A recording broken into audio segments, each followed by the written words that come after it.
Dear Patriots, please subscribe to our patriotic channel. Like and share this video so your friends can see it. Thank you. No more games. Trump just issued blunt threat to Democrats over border wall construction. When President Trump was on the campaign trail, he made the American people a promise. He would build a big beautiful wall on our southern border to protect our nation from the influx of illegal aliens as well as drugs and human trafficking. The media automatically labeled then candidate Trump as a racist hate monger. Even with the crime rates skyrocketing in California, Arizona, New Mexico, and Texas, the Democrats are still fighting the president every step of the way. The media hasn't been fair to the president. Where were all of the protesters under President Barack Obama? Little known fact, Barack Obama deported more illegals from the United States than any other sitting U.S. president behind him. President Trump has tried to compromise on DACA, and the Democrats sit back and take no action. They do not care about the illegal children that are here against their own free will. They do not care about anyone but themselves. Now, President Trump is trying to keep his promise to the American people. The president recently made a trip to the border in hopes of hiring a contractor to start construction of the wall. The 1,900-mile border with Mexico is mostly desolate. There are only about 650 miles with some style of a fence in place. The U.S. Border Patrol claims there isn't enough manpower or technology to secure the entire border. This is another reason they endorsed then candidate Trump for U.S. president. Democrats have been playing politics instead of doing what they can to protect the American people from the horrors that come across the border. The president vowed to do everything in his power to make it happen, even if there is a government shutdown. The president did not specify what he meant by closing up the country, but last month he told supporters that unless Congress met his funding demands on border security, there could be a government shutdown in the autumn. Current government funding is due to run out in September.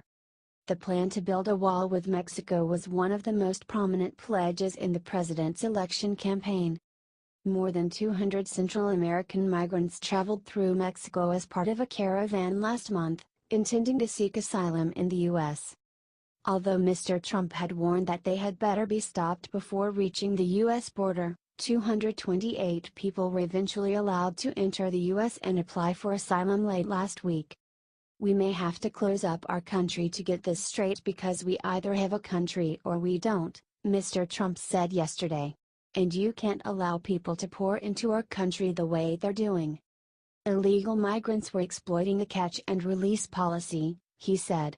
Under the policy, migrants are freed while awaiting a court hearing. Independent.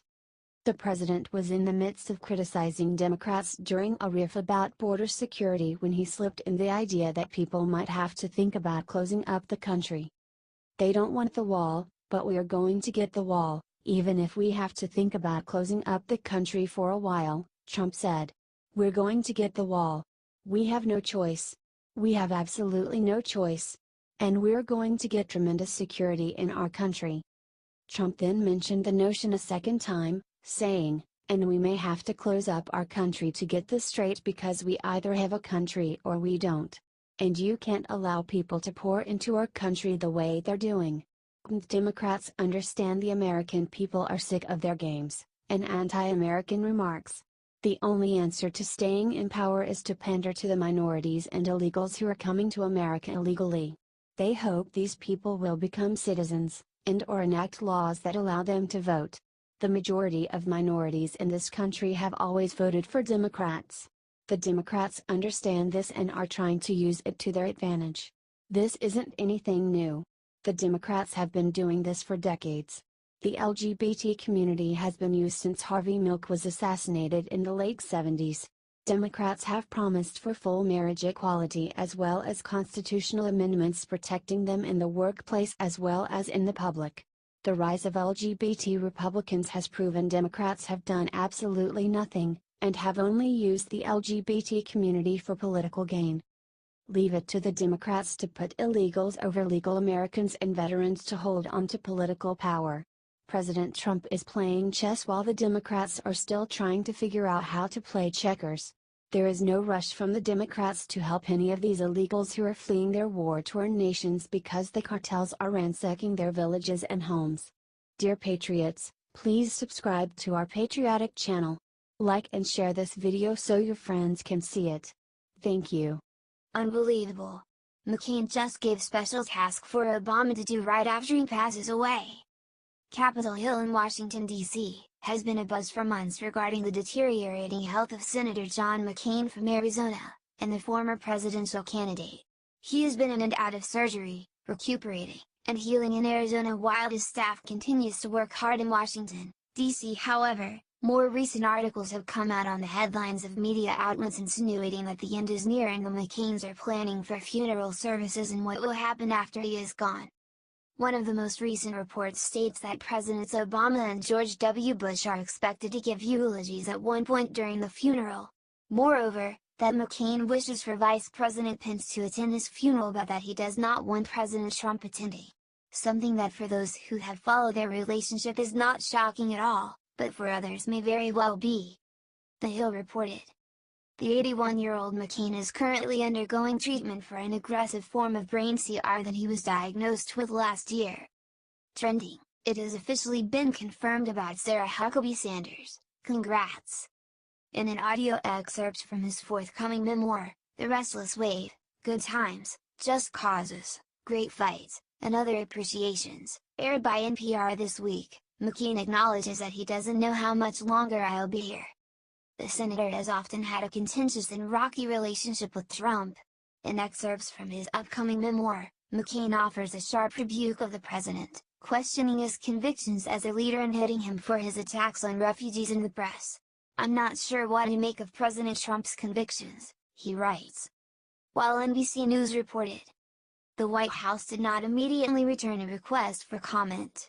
Trump did not attend the recent funeral of former First Lady Barbara Bush in Houston, Texas, in order to avoid disruptions due to added security, and out of respect for the Bush family and friends attending the service, the White House said last month.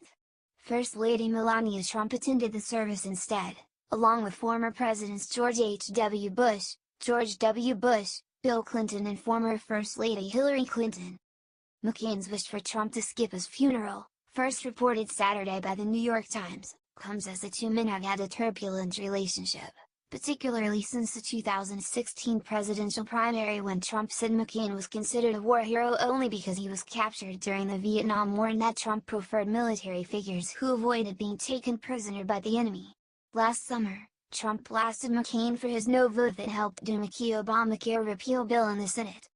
When Axios reported Trump had been physically mocking McCain for the thumbs-down gesture the senator indicated during his vote, McCain's daughter Meghan tweeted, "What more must my family be put through right now? This is abhorrent." Meghan McCain tweeted Friday that she was heading home to Arizona to be with my family and plans to return to her job on The View on Tuesday. She added, "Thank you all again for your prayers, patience, understanding and compassion during this time. It means the world to me and my entire family."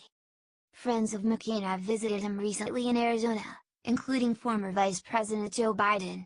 McCain, who has served in the Senate since 1987 and in the House before that, has not returned to Capitol Hill for several months due to his CR treatment.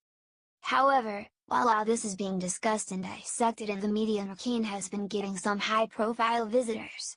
Former Vice President Joe Biden, whose son died of the same CR McCain has, visited him in Arizona where he talked about the state of international and national affairs. After leaving the visit, Biden told media outlets that McCain is worried about the state of the nation and that he feels the United States' international reputation is being damaged. CNN reported. The Times also reported that some McCain associates hope to see a McCain person take a Senate seat, and that Cindy McCain could be one such person. The senator's wife, Cindy McCain, recently tweeted about Biden's visit, saying, "Enjoyed a wonderful visit from the Joe Biden yesterday. Such good family friends. Enjoyed catching up." Biden's eldest son Beau, a former Attorney General of Delaware, died of brain CR in 2015, upending the then Vice President's planned 2016 presidential campaign. Biden told the Times that during his conversation with McCain, the Arizona senator urged him to not walk away from politics, but Biden declined to discuss the possibility that he might run for president in 2020 with the newspaper. McCain recently wrote a memoir, The Restless Wave, which will be released later this month. And in a forthcoming documentary, McCain expresses his regret over not choosing former Connecticut Senator Joe Lieberman as his vice presidential running mate when he ran for the presidency in 2008, The Times reported. McCain's running mate in the 2008 presidential campaign was then Alaska Governor Sarah Palin. Despite the time that has passed, it is abundantly clear that President Trump and Senator McCain do not get along and will never get along. Moreover, that even in DH this will remain the same. Share if you agree.